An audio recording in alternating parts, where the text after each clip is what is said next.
Hill climbs. I've been doing them for a long time. I really enjoy them, whereas Reuben? I've been filming them for a long time. So this year I decided to fully commit to the season. The season runs from the beginning of September to the end of October and finishes in the National Championships. It's a pretty compressed, intense season. You can race sometimes 4 events on a weekend, driving up and down the country. We're here to find out how you got on, how you found the training, how you found the racing, and how grumpy you got by the end, and whether or not you enjoyed it. The National Champs is where every hill climber wants to end up.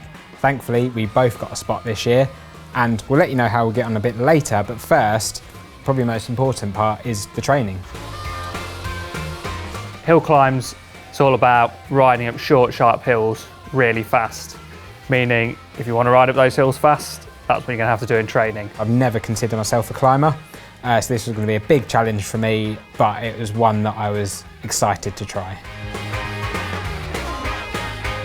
To give you a kind of idea of the sort of training we were doing lots of 20-second sprints, 30-second sprints, 3-minute full gas efforts, and maybe the longest efforts we'd do for those 2 months were about 5 minutes, because there's not many hill climbs longer than 5 minutes, and you're having long recovery between each of your efforts. So you could have like 10-15 minutes between each effort, but then each effort has to be totally full gas. We'd start doing the really intense work around mid-August, wouldn't we? Yeah.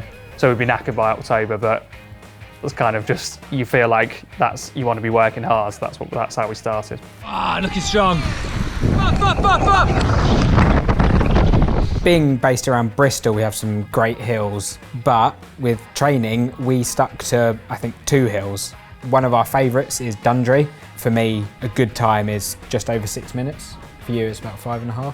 We'll do a couple of those maybe during a training ride if we're aiming for those kind of efforts.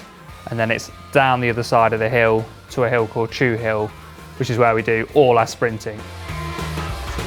That's a hill that kind of starts off relatively mellow and then just gets steeper and steeper and steeper for the first minute and a half. So it's great for all those 20-second, 30-second and 1 minute full gas efforts, which are especially painful, and especially when you're doing them with someone and there's a bit of kind of friendly competition what ends up happening. Reuben is a much more powerful rider than me. It really gets me.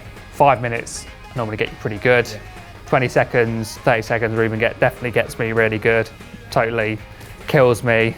It's horrible. But the worst one, and it's out of all the efforts I've ever done in cycling, for me, this is the worst, is 1 minute full gas out the saddle, because we both kind of, there's a point when both of our talents cross over at about 45 seconds. And we're elbow to elbow. And it's kind of like, how deep can you go?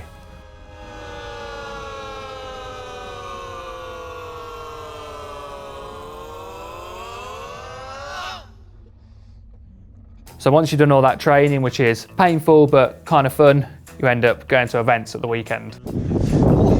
It's like a cheeky ant. Getting some anxiety out of me, boys? It's just 5 minutes. Everyone can ride for 5 minutes. Come on, Reuben! Those first ones, were you nervous? Because obviously it's all down to you. You're not riding against anyone, it's just a time trial. You're on your own. How did you find that kind of, after us training together all that time, how did you find that suddenly having to self-motivate? It's quite surreal, all that training, then you're there, and then you're riding it, and then you're going off at 800 watts, and you're like, just chill out. That was quite difficult for me, is to pace myself early on. Yeah, that's a classic, you call it rookie error or whatever with a hill climb, is that at the bottom, obviously you're incredibly fresh, you've done your warm-up and then you're waiting around for a couple of minutes before the timekeeper tells you to go, and you're so full of adrenaline and sometimes nerves that everyone sets off. And if you haven't got a power meter, or if you have got a power meter even then, you just set off and you see 800, 700 watts for the first 30 seconds, 40 seconds, and you don't even feel your legs. So you're like, oh God, I'm amazing. And we've both learned, I do it every year, the first couple of hill climbs, you learn the hard way that you go off too fast and you think maybe I've suddenly improved miraculously, but every time you know that it comes crashing down after about a minute and a half. But on the flip side, on the VC Walcott hill climb, I think I did the opposite. I went off too slow, and at the top, I didn't even really feel like I'd done much of an effort. And I think for that week, I was pretty pissed off with myself. So I felt like I had to redeem myself the following week. Nice thing about the season is that the events are fairly short. You can do 3 or 4 a weekend, or 1 or 2, however many you want, but they're every week, so you've always got a chance. If you kind of mess up one weekend, you haven't got to wait long before you can try and redeem yourself the next weekend. And for me, for us, that was the Beck CC. Nice short 2-minute climb, so it's all about kind of getting it all out in 2 minutes, which sounds easy. You think, well, how much can I hurt myself in 2 minutes? But you've basically got to be almost sprinting from the start. So it's getting your head round, just going so deep. Because after 2 minutes, you can just stop and kind of lay on the ground and collapse. But it is like the longest 2 minutes of your life. Oh, it's getting so slow. So I guess as this is your first season, can you tell us a bit more about why you liked it and kind of how you benefited from racing that season? I'll be honest, like the training I didn't really enjoy, but I really enjoyed the benefits I got from the training. And like when I felt like I got a hill climb right, it's an awesome feeling. When I got it wrong, not so much. Still, I'm putting my excuses out there. This course is not suited to me. So I guess it's really seeing my power go up. Power numbers, I'd say a year or 2 ago, I'd never dream of seeing. What were your kind of improvements over those markers, like 1 minute, 5 minute? So for 1 minute, I think I started around sort of high 500s for 1 minute. And then by the end of it, it was close to 700. For the 5 minute efforts, I was pushing close to around 460 watts. And yeah, you weighed 75 kilos? Yeah, my lightest was, I think on the day of the Nationals, I was just under 75 kilos. But I think throughout the whole season, I dropped about 3 kilos. So for power to weight, that's quite an improvement. I'd say increased confidence for training. Just riding really hard? Yeah, I found it was quite a skill to hurt yourself. One thing I'm definitely going to add here is that I'm sure you're going to find it as well, is that you just can't maintain the kind of intensity of training and competition that the hill climb season provides for a very long period. It's really nice that it's only 2 months, because all you're doing is going out and riding hard, and yeah, you're kind of running yourself lean, you're trying to watch what you eat. It's not very sustainable, is it? So you always feel by the National Championships, you're ready to race hard, but you're also ready to chill out and eat and not think about training. After the Nationals, I said, I'm ready to race cyclocross now. I haven't actually raced any cyclocross. The motivation to dig that deep, especially for an hour, it's just not there anymore. A couple of days before the Nationals, Joe and I actually made the pretty long journey from Bristol up to Northumberland just to recce it. Time is about 10 to 6. We're driving all the way up from Bristol to Newcastle today, which is about 600-mile round trip.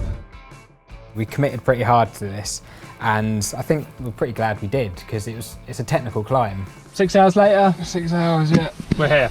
It was a fairly mellow climb for a Nationals climb. It was about 7%, but within that 7%, there was a few fast bits where you might have got up to kind of 40 kilometers an hour and a few slower ramps. So you had to practice all those gear shifts to get those just right, because when you're running on those fine margins, and a miss shift that might cost you 3 seconds, 2 seconds in time, that might cost you at the front 10 placings. So yeah, it's important to we found to go and try out the Nationals basically. Any of those technical climbs, it's well worth pre-riding them, isn't it? I mean, it might sound pretty mental driving all that way just to ride for 5 minutes up a hill, but when the margins are that small, like, I think by the end of the day, we were glad we did.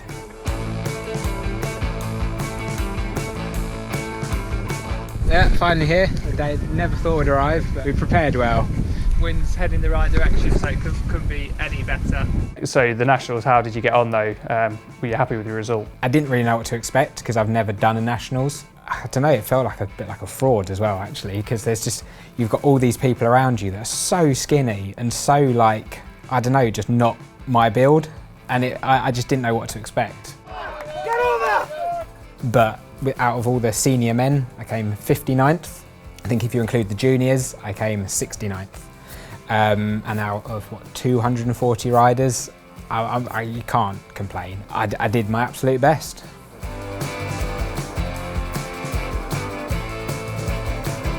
For a first timer, I was really happy with how I did, but this is your 5th or 6th Nationals now. How'd you get on? Yeah, 5th. My first one was in 2012. I think I came a similar place to you. I think I was 55th or something like that, up a hill called the Rake. This year I came 17th in a time of 4:17.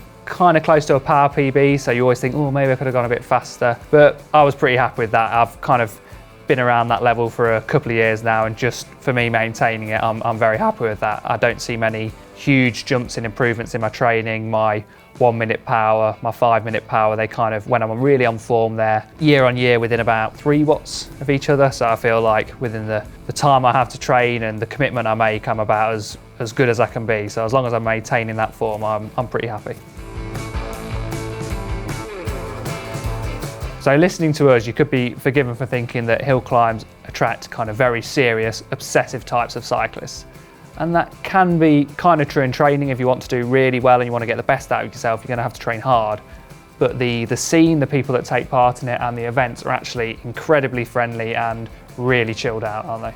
Yeah, it is a really relaxed scene because essentially it's a time trial. So the only person you want to beat is yourself, your power, your time. So there's more of a sense that everyone's there to cheer on each other rather than compete against each other. So I think like the takeaway is hill climb season is very accessible. Even if you do 1 or 2 events or the full season, or even if you just go as a spectator, which is how I started, you're going to have a good time.